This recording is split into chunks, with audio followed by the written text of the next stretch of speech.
అందరికీ welcome back to our YouTube channel Bhavani Venkatesh vlogs. నేను మరో కొత్త వీడియోతో మీ ముందుకైతే వచ్చేసాను. ఈరోజు ఈ వీడియోలో నేను పాలకూర రెసిపీని చూపిస్తున్నాను. పాలకూర చాలామందికి ఇష్టం ఉండదు కదా, ఇష్టం లేని వాళ్ళు కూడా చాలా ఇష్టంగా తినేస్తారు. ఈ రెసిపీని ఒకసారి నేను చూపించినట్లు ట్రై చేయండి, చాలా బాగుంటుంది రైస్లో కానీ చపాతీల్లో కానీ. రెసిపీ స్టార్ట్ చేసేద్దామా. నేను ముందుగా ఈ పాలకూర మీకు కనిపిస్తుంది కదా, దానిలో వేస్ట్ అంతా తీసేసి మంచిగా ఇలా మంచి ఆకులన్నీ తీసి పక్కకు పెట్టుకున్నాను. ఒక ఆనియన్, 2 పచ్చిమిర్చి తీసుకున్నాను. పచ్చిమిర్చి ఎక్కువ తీసుకుంటే బాగుంటుంది, కారం తక్కువ వేసుకుని పచ్చిమిర్చి ఎక్కువ పెట్టుకున్న ఆకుకూరని నేను ట్యాప్ కింద ఒక 6 వాషెస్ చేసి కట్ చేసి పెట్టుకుంటున్నాను. ఇలా కట్ చేసి పెట్టుకున్న తర్వాత ఒక బౌల్లోకి వాటర్ తీసుకొని అందులోకి సాల్ట్ వేస్తున్నాను, 1/2 టేబుల్ స్పూన్. ఇప్పుడు ఆ పాలకూర అంతా ఈ బౌల్లో వేసేస్తాను. మనం పాలకూరని ఏ ఆకుకూరనైనా సరే ఎక్కువసార్లు కడుక్కుంటే మనకే మంచిది. కెమికల్స్ డైరెక్ట్గా పడతాయి కాబట్టి ఆకుకూరల మీద. చూస్తున్నారు కదా, నేను ఆనియన్, పచ్చిమిర్చి కూడా కట్ చేసి పక్కకు పెట్టేసుకున్నాను. ఇప్పుడు స్టవ్ ఆన్ చేసి ప్యాన్ పెట్టుకుంటున్నాను. ప్యాన్ హీట్ అయ్యాక ఆయిల్ వేస్తాను.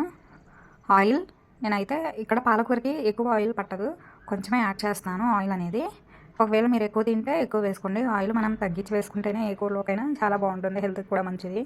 ఇప్పుడు తాలింపు దినుసులు 1/2 టేబుల్ స్పూను అండ్ జీలకర్ర వేస్తున్నాను, 1/2 టేబుల్ స్పూన్. తర్వాత దినుసులు జీలకర్ర గోల్డెన్ కలర్లోకి వచ్చిన తర్వాత ఆనియన్స్ కూడా వేసేసాను. ఒక రెమ్మ కరివేపాకు కూడా వాష్ చేసి వేసేసాను. వీటిని ఒకసారి తిప్పేసి మనం దీనిలో కొంచెం సాల్ట్ యాడ్ చేద్దాము. అప్పుడు ఆనియన్స్ అనేవి త్వరగా ఫ్రై అయిపోతాయి. అండ్ పసుపు కూడా యాడ్ చేద్దాము. పసుపు కూడా 1/2 టేబుల్ స్పూన్ యాడ్ చేస్తున్నాను నేను. ఇవి కూడా కొంచెం ట్రాన్స్పరెంట్గా అయిన తర్వాత ఆనియన్స్ మనం కట్ చేసి పెట్టుకున్న పాలకూర ఫ్రై అయిన ఆనియన్స్లోకి వేసేద్దాము. మనం ఏ కూరలోకైనా ఇప్పుడు సాల్ట్ అనేది తగ్గించి వేసుకుంటే ఎక్కువ అవ్వకుండా తగ్గిన తర్వాత వేసుకోవచ్చు. ఎక్కువైపోతే అసలు ఎవరు తినరు, ఆ కూర వేస్ట్ అయిపోతుంది మనం కష్టపడి చేసిన.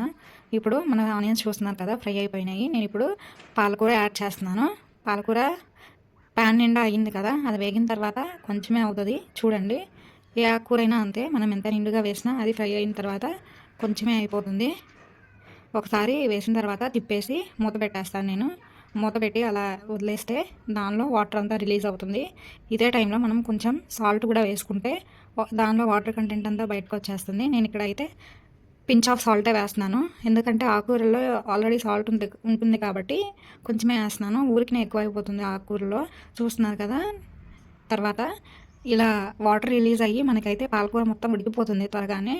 ఒక 15 మినిట్స్లో చేసేసుకోవచ్చు. నేను మళ్ళీ ఇక్కడ మూత పెట్టేసి ఆ వాటర్ అంతా ఉడికిపోయేంత వరకు వాటర్ మనకి మగ్గిపోయి కర్రీ ఇలా అయిపోయింది చూడండి. చూస్తున్నారు కదా, చాలా బాగుంది కర్రీ అయితే చూడడానికి. ఒకసారి తిప్పేసి మనం కొంచెం ఉంది వాటరు, అది కూడా మగ్గిపోయిన తర్వాత మనం టేస్ట్కి తగ్గ సాల్ట్ యాడ్ చేసుకుందాం, సరిపోయిందో లేదో చూసుకొని. పాలకూర అయితే నేను పెళ్ళికి ముందు ఒకసారి కూడా ట్రై చేయలేదు. పెళ్ళైన తర్వాత ఇలా తినడం స్టార్ట్ చేశాను. అప్పటి నుంచి చాలా ఫేవరెట్ కర్రీ అయిపోయింది. మా హస్బెండ్కి కూడా అంతే. ఇక్కడైతే నేను టేస్ట్కి తగ్గ సాల్ట్ వేస్తున్నాను. మనం ఫస్ట్ కొంచెం వేసాం కదా, చూసుకొని సరిపోయిందో లేదో ఇప్పుడు సరిపడినంత వేస్తున్నాను. 1/2 టేబుల్ స్పూన్ కన్నా తక్కువే యాడ్ చేస్తున్నాను, మీకు అనిపిస్తుంది కదా. ఇప్పుడు ఒకసారి తిప్పేసి కర్రీ ఆల్మోస్ట్ అయిపోయింది మనకి. మనం ఒకసారి తిప్పుకొని మళ్ళీ కారం కూడా యాడ్ చేసేసుకుందాం ఈ టైంలోనే. కారం కూడా పచ్చిమిర్చి ఎక్కువ వేసారు కాబట్టి 1/2 టేబుల్ స్పూన్ వేస్తున్నాను అంతే. ఒకసారి దీన్ని మంచిగా కలుపుకొని ఒక 2 సెకండ్స్ అలా వదిలేసి మనం స్టవ్ ఆఫ్ చేసుకుంటే మన కర్రీ అయితే రెడీ అయిపోతుంది. ఈ కర్రీ అయితే చాలా సూపర్గా ఉంటుంది, తోటకూర. దీన్ని కర్రీ కూడా అనము, ఫ్రై లాగా, లేకపోతే ఇగురు అని అంటాము. చాలా బాగుంటుంది, మీరు కూడా ఒకసారి ట్రై చేసేయండి. మేమైతే చపాతీలోకి సర్వ్ చేసుకున్నాము. చాలా టేస్టీగా ఎమ్మీగా ఉంది కర్రీ అయితే. అలా ఒక పీస్తో కర్రీ నంచుకొని తింటే సూపర్ ఉంది. పాలకూర రెసిపీని మీరు కూడా ఈ వీడియో చూసి ట్రై చేయండి. మీకు ఎలా వచ్చిందో కామెంట్ చేయండి. వీడియో నచ్చితే లైక్ చేయండి, షేర్ చేయండి.